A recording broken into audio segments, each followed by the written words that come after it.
देवरानी का काम और जेठानी का आराम। अरे वाह, कितनी सुंदर लग रही है मेरी नई बहू। भगवान की दुआ से आखिर मेरे बड़े बेटे की शादी हो ही गई। कितने तप किए थे मैंने, आज जाकर मुझे मेरी बहू मिल ही गई। नजर न लगे। मलिका बहू, आज तेरी पहली रसोई है, जा सभी के लिए हलवा बना दे। जी। घबरा मत, हम सभी अब तेरे अपने ही हैं। रसोई में सारा जरूरत का सामान रखा हुआ है, तो तू जाकर आराम से बना। सास की बात सुनकर मलिका घबराती हुई सी रसोई में आ गई। अरे नहीं, मुझे तो खाना बनाना ही नहीं आता। खाना तो छोड़ो, घर का काम भी नहीं आता। और ये हलवा, अब मैं क्या करूं? कैसा चल रहा है सब? अरे देवरानी जी, हाँ, बढ़िया चल रहा है। बढ़िया? यहाँ तो अभी कढ़ाई भी रखी हुई नहीं है। हाँ। मलिका बहुत ज्यादा घबराई हुई थी। ज्यादा घबराइए नहीं। देवरानी जी, आप एक काम कीजिए, आप यहाँ से चली जाइए। वो क्या है ना, आपकी मौजूदगी में मुझसे काम नहीं हो पाएगा। ठीक है। ईशा को थोड़ा शक हुआ। उसने बस वहां से जाने का नाटक किया और वो रसोई के बाहर ही खड़ी हो गई। अब मैं हलवा बनाना शुरू करती हूँ। पता नहीं मैं इतना घबरा क्यों रही हूँ। अरे बस हलवा ही तो बनाना है, मैं यूं ही बना दूंगी। मलिका ने सूजी को हलवे के लिए बिना भुने ही चाशनी में मिला दिया और उसका अजीब गरीब सा हलवा बना दिया। इसकी खुशबू तो ज्यादा अच्छी नहीं है, लेकिन चलेगा। अब जल्दी से पनीर भी बना देती हूँ। मलिका ने प्रेशर कुकर में पनीर पकने को रख दिया। वो 2 सीटी लगाकर कुकर को खोलने ही वाली थी कि तभी वहां पर ईशा आ गई, जो उसे देख रही थी। अरे जिठानी जी, ये क्या हुआ? अरे हुआ नहीं है, हो जाता। अभी आपका ये खूबसूरत चेहरा बिगड़ जाता। कुकर को ठंडा तो होने दीजिए। और कुकर में पनीर कौन बनाता है? हाँ। लगता है मेरी जेठानी को घर के कामों की ABCD भी नहीं आती है। ये तो बढ़िया खबर है, अब मैं इसका कुछ फायदा उठाऊंगी। देवरानी जी, अरे वाह, क्या हुआ? कुछ नहीं, आओ मैं तुम्हारा खाना सर्व करने में मदद करती हूँ। मलिका ने अपना बनाया हुआ खाना सभी को सर्व किया। उसका बनाया खाना किसी को भी पसंद नहीं आया। बहू, सच में ऐसा खाना तो मैंने कभी नहीं खाया। आखिर ये हलवा किस तरह से बना हुआ है? माँ जी, वो चल जो भी हो, घबरा नहीं। पहला दिन था ना, ऐसा हो जाता है। ये ले तेरा शगुन। माँ जी, आपको कुछ बताना? अरे बहू, अभी कुछ मत बता।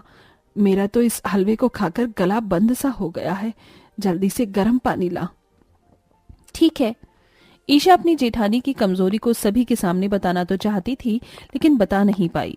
ऐसे ही अगले दिन। अरे बहू, आज तो तू बड़ी जल्दी उठ गई। जी माँ जी। देख, आज मुझे अपनी दवाई लेने जाना है, तो तू मेरी ये साड़ी धो दे। और हाँ, लगे हाथ सारे कपड़े भी निपटा दे। क्या हुआ, कोई परेशानी है? तू ज्यादा घबरा मत, आराम से काम कर। जी माँ जी। मलिका अपनी सास से साड़ी लेकर बाथरूम में चली गई। अब ये कपड़े धोने में सर्फ कितना लगता है? शायद ये पूरा पैकेट लग जाएगा। मलिका ने सर्फ के 1 किलो का पैकेट धोड़े से कपड़े धोने के लिए मशीन में पलट दिया।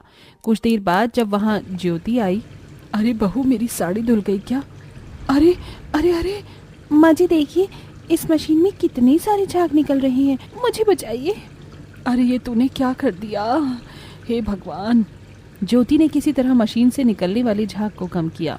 पूरा बाथरूम और मलिका दोनों झाग में सन चुके थे। बहू, ये सब कुछ क्या था बहू? माँ जी, शायद मुझसे सर्फ ज्यादा डल गया था। कितना ज्यादा? पूरा पैकेट। क्या? हे भगवान। माँ जी, आप तो जानती हैं ऐसा किस लिए है। ईशा बहू, तू चुप हो जा। जाकर मेरे कपड़ों पर प्रेस कर, और हाँ, बर्तन भी धो देना। पर माँ, मैंने अभी अभी खाना बनाया है। और देख, मैं इससे काम नहीं करवाऊंगी। ये वैसे ही काम बिगाड़ रही है। तू ही कामों को कर, इसे आराम ही करने दे। ठीक है, जेठानी जी का तो सही है, काम बिगाड़ो और आराम फरमाओ। ईशा गुस्से में घर के कामों में ही लग गई। अब मैं क्या करूं? काम तो मुझसे वैसे भी नहीं होने। एक काम करती हूँ, खाना बनाना मोबाइल से सीख लेती हूँ। मलिका आराम से बैठकर मोबाइल चलाने लगी। ईशा उसे देखकर चिढ़ रही थी। ज्योति भी मलिका को आराम फरमाता देख रही थी, लेकिन वो क्या बोलती कि तभी मलिका की नजर सास पर पड़ती है। सासू माँ, क्या मैं भी कोई काम? बस, तू कोई काम ना ही करे तो हमारे लिए बेहतर है, अच्छा रहेगा। बेचारी ईशा ही कामों में लगी पड़ी है, लेकिन तुझसे काम करवाया तो काम निपटेगा नहीं, बढ़ जाएगा। इसलिए तू रहने दे, अपना ये टुनटुना ही चला। हाँ माँ जी, जेठानी जी के ही मजे हैं, काम बिगाड़ो और आराम फरमाओ। मलिका को अपनी सास और देवरानी की बातें सुनकर बुरा लग रहा था, लेकिन वो बेचारी क्या ही करती। वो वहीं बैठी रही और ईशा कामों में लगी रही। ऐसे ही समय बीतने लगा। जेठानी जी, बहुत हुआ आराम, चलिए आज आप आटा गूंदिए। दोनों देवरानी जेठानी तभी किचन में आती हैं और मलिका आटा गूंदने का सारा सामान निकालती है। अरे अभी आटा गूंदने में कितना पानी लगेगा? शायद इतना। अरे नहीं, ये तो ज्यादा हो गया। क्या आटा? तुमने फिर से एक काम बिगाड़ दिया। आटे में कोई इतना पानी डालता है? मैं अभी माँ जी को बताकर आती हूँ। माँ जी, माँ जी। देवरानी जी, माँ घर पर नहीं है, मंदिर गई है। क्या? ये हमेशा ही बच जाती है। देवरानी जी, आप मुझे बचा लीजिए ना, मुझसे आटा ज्यादा गीला हो गया, प्लीज उसे आप ठीक कर दीजिए ना। अच्छा, कैसी जेठानी हो तुम? तुम्हें भी काम मुझे ही सिखाना पड़ रहा है। कुछ करती भी तो तुम दिन बस आराम ही हो, और काम करने आओ तो देवरानी जी, देवरानी जी। हद हो गई है। आज भी ईशा को ही आटा गूंथना पड़ा। मलिका आराम से अपने कमरे में जाकर लेट गई। मुझे ऐसे काम से बचना अच्छा तो नहीं लगता है, लेकिन मैं क्या करूं? माँ जी को लगता है कि मैं यहाँ एडजस्ट नहीं कर पा रही हूँ, लेकिन सच तो ये है कि मुझे कोई काम करना आता ही नहीं है। एक तरफ मलिका ऐसे बोल रही थी तो वहीं दूसरी तरफ, हो गया सारा काम जेठानी जी, आइए खाना ठूस लीजिए। जी, आप नाराज मत होइए देवरानी जी, मैं जानबूझकर थोड़ी ही आराम करती हूँ। हाँ, बस रहने दीजिए आप। मलिका से ईशा बुरी तरह चिड़ी हुई थी। ऐसे ही समय बीत रहा था, ऐसे ही सब कुछ चल रहा था और एक दिन अचानक ही ज्योति ने घर में महापूजा रख दी। मल्लिका बहू। जी माँ जी। बहू, आज मैंने तेरे आने की खुशी में घर में महापूजा रखी है और पूजा के लिए सारे पकवान तुझे ही बनाने हैं। क्या? मुझे? क्या हुआ? घबरा मत, मुझे यकीन है आज तू बहुत अच्छा खाना बनाएगी। मलिका घबराती हुई रसोई में गई। प्रसाद, ओफो, काश काम सीख लिया होता तो मैंने। चल मलिका, भगवान का नाम लेकर प्रसाद बनाना शुरू कर। मलिका ने खीर के लिए जैसे ही दूध उठाने भगोने में पलटा तो उसके हाथ से वो छूट गया और सारा दूध गिर गया। दूध के गिरने से बर्तनों का शोर हुआ। उसे सुनकर ईशा और ज्योति भागती हुई रसोई की तरफ आई। हे भगवान, माय गॉड। सॉरी माँ जी। बहू, तुझे कोई काम करना आता भी है या नहीं? माँ जी, जेठानी जी को तो घर का कोई भी काम करना नहीं आता। इतने दिन ये आपके साथ रही हैं, तब भी आप समझ नहीं पाई? क्या घर का काम नहीं आता? बहू, ये मैं क्या सुन रही हूँ? जी माँ जी, मुझे कुछ भी करना नहीं आता है। क्या? लेकिन तेरे भैया भाभी ने तो बताया था कि तू सब कुछ अच्छे से करना जानती है, हर काम में अव्वल है।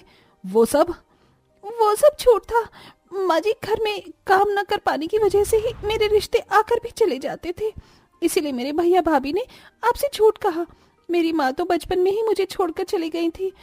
उन कुछ दिनों के बाद से मेरे भैया भाभी ने ही मुझे पाला। मेरी भाभी मुझे बहुत लाड से रखा करती थी, इसीलिए उन्होंने मुझे कुछ नहीं सिखाया और मेरी शादी कर दी। लेकिन सासू माँ, मैं घर के काम सीख लूंगी। सास के रूप में आप मुझे माँ मिल गई हैं, प्लीज आप मुझे घर के काम सिखा देना, एक बहू सोचकर नहीं, बेटी समझकर। मलिका की बात सुनकर ज्योति और ईशा दोनों ही शांत हो गई और थोड़ा सा सोचकर ज्योति बोली, अच्छा ठीक है, तू चिंता मत कर, तुझे खाना बनाना और घर के काम करना मैं और ईशा मिलकर सिखाएंगे। तो चाहे कैसी ही घर से आई हो, लेकिन अब तू मेरी बेटी है, तो तू चिंता मत कर, मैं तुझे माँ की कमी महसूस नहीं होने दूंगी। सच माँ जी? मलिका अपनी सास के गले लग गई। ईशा का दिल भी पिघल गया था। ईशा बहू, दोनों मिलकर प्रसाद बनाओ। ठीक है माँ। आओ जेठानी जी, मैं आज आपको बताकर प्रसाद बनवाऊंगी अपनी मौजूदगी में। दोनों देवरानी जेठानी पूजा की तैयारी करने लगी। उन्होंने मिलकर प्रसाद बनाया और बाद में घर वगैरह की भी सजावट की। थोड़ी ही देर में सारे मेहमान आ गए। अरे ज्योति जी, जिस बहू की खुशी में ये पूजा रखवाई है, जरा उसकी शक्ल तो दिखाइए। जी हाँ मलिका बहू। मलिका, जाओ, माँ जी बुला रही हैं।